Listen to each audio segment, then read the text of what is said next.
You know what's funny, अपनी पूरी school life में I never took a single tuition, not for board exams, not even for CA foundation.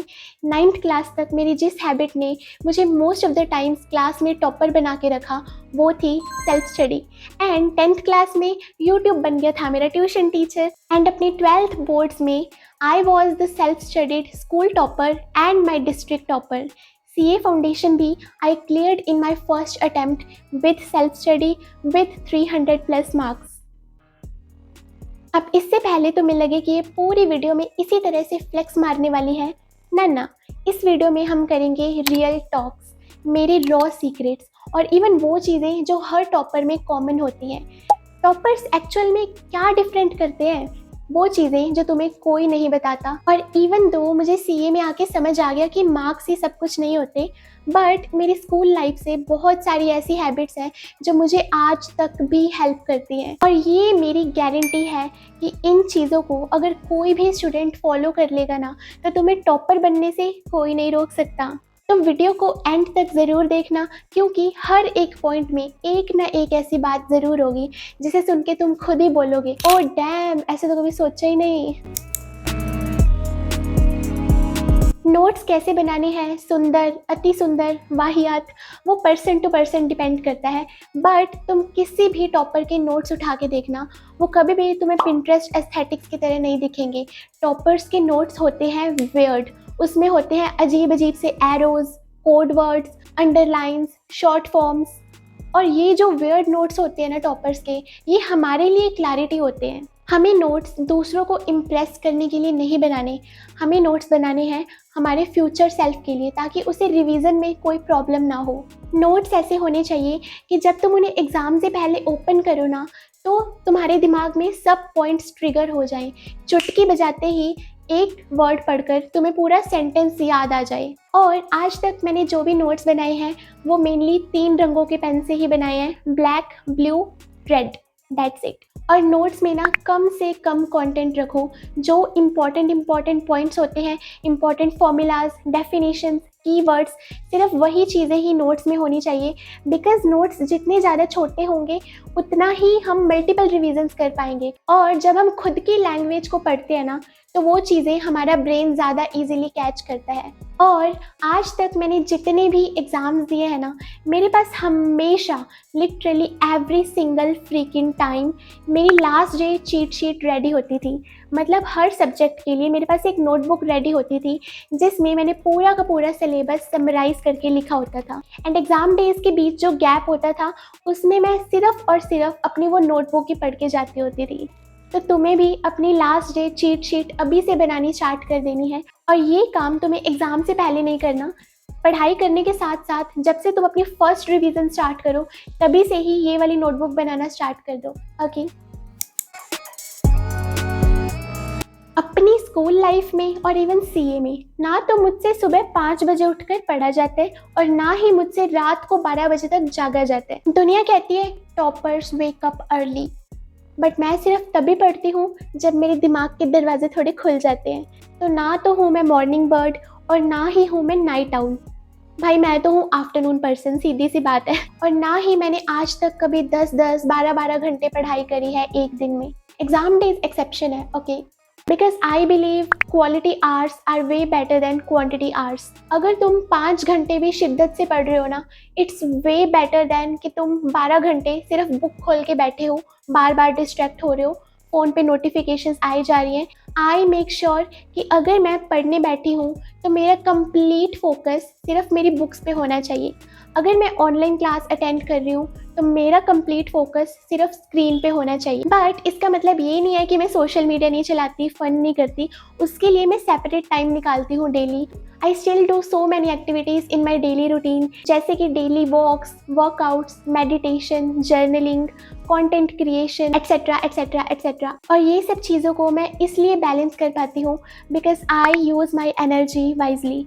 और मुझसे लंबे घंटों तक बैठ के पढ़ाई नहीं होती, इसलिए मैं अपने आप को बीच बीच में से छोटे छोटे ब्रेक्स देती रहती हूँ। या फिर जैसे एक टॉपिक कंप्लीट होने के बाद मैं खुद को रिवॉर्ड देती हूँ। और वो रिवॉर्ड में थोड़ा एंटरटेनमेंट कर लूँ या फिर कोई भी और एक्टिविटी कर लूँ, हॉबीज़ के लिए टाइम निकाल लूँ। तो बेसिकली टाइम मैनेजमेंट एक अच्छी चीज़ है, बट हमारा फोकस अपनी एनर्जी मैनेजमेंट पे भी होना चाहिए। तो आइडेंटिफाई करो पूरे दिन में वो कौन सा टाइम है जब तुम सबसे ज़्यादा फोकस्ड होते हो। उस टाइम तुम ज़्यादा पढ़ाई कर सकते हो, और जिस टाइम तुम्हारी बैटरी बिल्कुल लो होती है वो टाइम तुम अदर एक्टिविटीज़ को दे सकते हो। ओके,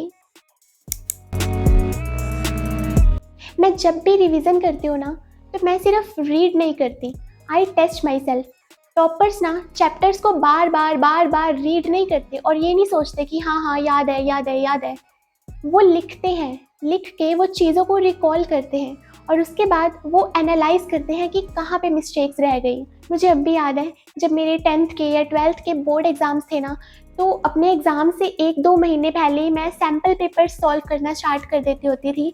तो मैं उन्हें प्रॉपर 3 आवर्स का टाइमर लगा के रिटन प्रैक्टिस करके सॉल्व करती होती थी। And even in my CA exams मैं हर सब्जेक्ट के लिए कम से कम 3-3, 4-4 मॉक टेस्ट पेपर तो सॉल्व करके देखती थी। और इतने सारे मॉक टेस्ट पेपर सॉल्व करने से ना मेरी अब राइटिंग स्पीड इतनी फास्ट हो गई है ना। मेरी राइटिंग स्पीड इनिशियली बहुत ज़्यादा स्लो होती थी। तो इसलिए अगर तुम्हारी राइटिंग स्पीड स्लो है तो तुम हर सब्जेक्ट के लिए ना रिटन प्रैक्टिस ज़रूर करो। तुम्हें 10-10, 15-15 सैम्पल पेपर सॉल्व करने की ज़रूरत नहीं है, 2-3 सैम्पल पेपर्स तो कर ही सकते हैं, है ना। और रिटन प्रैक्टिस ही वो रीज़न है कि मुझे एग्ज़ाम डेज़ में पैनिक नहीं होता, बिकॉज़ हमारे ब्रेन ने उस प्रेशर को ऑलरेडी फेस करा हुआ होता है। और हर टेस्ट देने के बाद मैं उसका पोस्टमार्टम ज़रूर करती हूँ कि नंबर गए तो गए कहाँ, कॉन्सेप्ट में गलती थी, सिली मिस्टेक, प्रेजेंटेशन मिस्टेक। और जब तुम इस तरह से चीज़ों को एनालाइज करोगे ना, तो तुम्हें पैटर्न्स दिखेंगे और टॉपर्स उन पैटर्न्स को जल्दी करेक्ट कर लेते हैं ताकि वो मिस्टेक्स एग्ज़ाम में रिपीट ना हो। हर टॉपर में एक कॉमन क्वालिटी पता है क्या होती है, कि वो अच्छे प्लानर्स होते हैं। So don't just study, strategise. अपने सिलेबस को प्लान करो, रिविजन्स, डेडलाइंस। ऑफ कोर्स हम हमेशा प्लान्स के हिसाब से नहीं चलेंगे, तो अपने प्लान्स को समय के साथ साथ एडजस्ट भी करते रहना। प्लानिंग में मैंने कुछ ज़्यादा कॉम्प्लेक्स चीज़ें कभी नहीं करी। एक तो मेरा रफ ईयरली प्लान होगा कि इस महीने तक ये हो जाना चाहिए, प्लस डेली बेसिस पे मैं अपनी to do list always prepare करती हूँ। मैंने इस तरह से टाइम टेबल कभी नहीं बनाया कि आज 3 घंटे अकाउंट्स पढ़ना है, 2 घंटे मैथ्स पढ़ना है। मेरी हमेशा टू डू लिस्ट रेडी होती है कि आज के दिन में ये टॉपिक्स कवर करने हैं, नो मैटर टाइम कम लगे ज़्यादा लगे, बट आज के दिन में ये चीज़ें तो कवर करके ही सोना है। तो टिप ये है कि प्लानिंग करने के लिए अपने दिमाग का नहीं, हमेशा पेन और पेपर का यूज़ करो।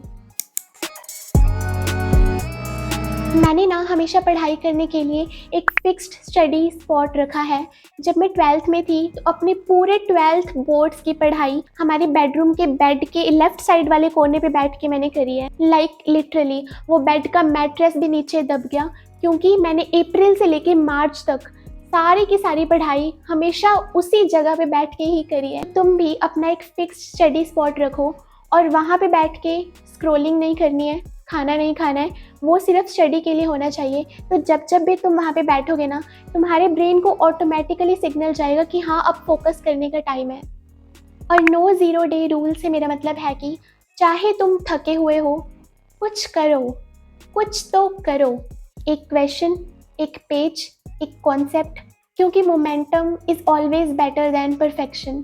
तो मेरी लाइफ का ये प्रिंसिपल है कि डेली पढ़ना है, चाहे एक दिन में 3 घंटे पढ़ाई हो, चाहे 8 घंटे पढ़ाई हो, बट पढ़ना डेली है। डेली कुछ ना कुछ तो ऐसा करना है कि मुझे ऐसे लगे कि हाँ कल से कुछ एक्स्ट्रा करा है। आज भी सिर्फ 15 मिनट पढ़ी हूँ, पर कंसिस्टेंसी तो मेंटेन्ड है बॉस। एग्ज़ाम से पहले अपने पेपर को मेंटली रिहर्स करके जाओ। जब मेरे स्कूल एग्ज़ाम्स होते थे ना, तो उस टाइम मुझे विजुअलाइजेशन, मैनिफेस्टेशन, मेडिटेशन, इन चीज़ों के बारे में मुझे घंटा नॉलेज नहीं थी। बट मुझे अब रियलाइज़ होता है कि उस टाइम भी मैं अनकॉन्शियसली वो चीज़ें कर रही होती थी। लाइक एग्ज़ाम डे से पहले वाली नाइट को मैं सोच के सोती होती थी कि कल एग्ज़ाम ऐसा आएगा, मैं खुश होंगी, जो जो मैंने पढ़ा है वो टॉपिक्स आ जाए, मेरे को अच्छा फील होगा एग्ज़ाम ख़त्म होने के बाद। And I really feel, I literally believe it कि अब जो मुझे एग्ज़ाम से डर नहीं लगता ना, अब जो एग्ज़ाम्स के लिए मेरा पर्सपेक्टिव है, उसमें मेरे उस टाइम की जो अनकॉन्शियस इमेजिनेशंस थी, विजुअलाइजेशंस थी, उनका बहुत बड़ा रोल है। विजुअलाइजेशन इज़ लाइक अपने दिमाग को उल्लू बनाना, ये विश्वास दिलाना कि ये चीज़ तो मैंने पहले कर रखी है, और चाहे वो चीज़ अभी तक नहीं हुई, लेकिन अगर हमारा ब्रेन ये फील कर पा रहा है कि हाँ मैंने ये तो पहले करा हुआ है, तो हमारी बॉडी उसी तरह से रिएक्ट करना स्टार्ट कर देती है। हमें और ज़्यादा कॉन्फिडेंट फील होता है, हमें और ज़्यादा एनर्जेटिक फील होता है, और एंग्जाइटी की तो बैंड बज जाती है। प्लस अपने ड्रीम रिजल्ट्स को भी विजुअलाइज करना स्टार्ट करो। विजुअलाइजेशन से वो जो डोपामिन मिलता है ना, वो तुम्हें मोटिवेटेड रखता है even on lazy days. Let's be real, topper बनने का मतलब ये नहीं है किताबी कीड़ा बनना, दिन में 15 घंटे बुकिश नॉलेज को अंदर भरते रहना। इट्स अबाउट चीज़ों को रियल लाइफ से भी कनेक्ट करके देखना। हम जो पढ़ रहे हैं उसके पीछे क्यूरियोसिटी होना कि ये चीज़ काम कैसे करती है। अगर डेप्रिसिएशन के बारे में पढ़ रहे हैं तो सोचो कि फ़ोन की वैल्यू हर साल कम क्यों हो जाती है। और इसमें माइंडसेट का भी बहुत बड़ा खेल है। टॉपर होना is about self belief, self accountability and mental peace. खुद पे विश्वास होना कि चाहे ज़िंदगी में सेटबैक भी आएंगे तो भी मैं उठ के खड़ी हो जाऊंगी। Self accountability in the sense कि अपनी लाइफ की रिस्पॉन्सिबिलिटी खुद लेना। अगर कभी रिजल्ट फेवर में नहीं आता है तो खुद को पनिश करने की बजाय सेल्फ क्वेश्चनिंग करना कि क्या मिस्टेक्स थी मेरी, कहाँ मैं इम्प्रूव कर सकती हूँ नेक्स्ट टाइम। और मेंटल हेल्थ के लिए मैं तुम्हें यही एडवाइस दूंगी कि अपने गोल्स के पीछे इतना नहीं भागना कि तुम अपनी फिजिकल हेल्थ और अपनी मेंटल हेल्थ का ख्याल रखना ही भूल जाओ। जर्नलिंग, मेडिटेशन, एक्सरसाइज को अपनी डेली लाइफ का पार्ट बनाओ, क्योंकि एक शांत दिमाग चीज़ों को और अच्छे से याद रखता है। अपने बुरे दिनों को माफ़ करो, अपनी प्रेपरेशन पे भरोसा रखो and always keep going. That's why toppers don't fear exams, क्योंकि वो अपने बुरे रिजल्ट्स को जजमेंट्स की तरह नहीं बल्कि चैलेंजेस की तरह देखते हैं। और जब तुम डिसिप्लिन और डिटैचमेंट को एक साथ कंबाइन कर दोगे तो मार्क्स तो झक मार के पीछे आएंगे bro. So yeah, that's what toppers do differently. It's not magic, it's not genes, it's not different kinds of brains. These are just toppers के कुछ कंसिस्टेंट हैबिट्स जिन्हें बार बार रिपीट किया जाता है लंबे टाइम तक, इवन ऑन बोरिंग डेज।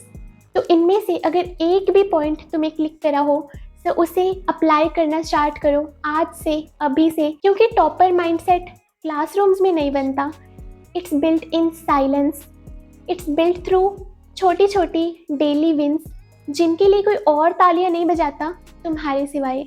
तो अब जाओ और अपनी अभी की हैबिट्स और माइंडसेट्स को ऑडिट करो और उसमें से देखो कि क्या है जो तुम्हें टॉपर बनने से रोक रहा है। ज़्यादा लोड नहीं लेना, धीरे धीरे एक एक चीज़ को अप्लाई करना स्टार्ट करो।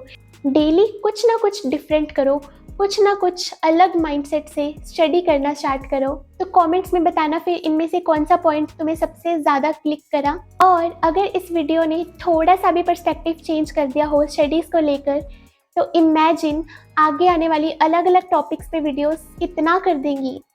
तो सब्सक्राइब मार दो यार, क्योंकि ये चैनल सिर्फ टॉपर्स के लिए नहीं बल्कि उन लोगों के लिए है जो हर दिन थोड़ा बेटर बनना चूज करते हैं। अगर तुम भी उनमें से हो तो इस कम्युनिटी में तुम्हारा स्वागत है।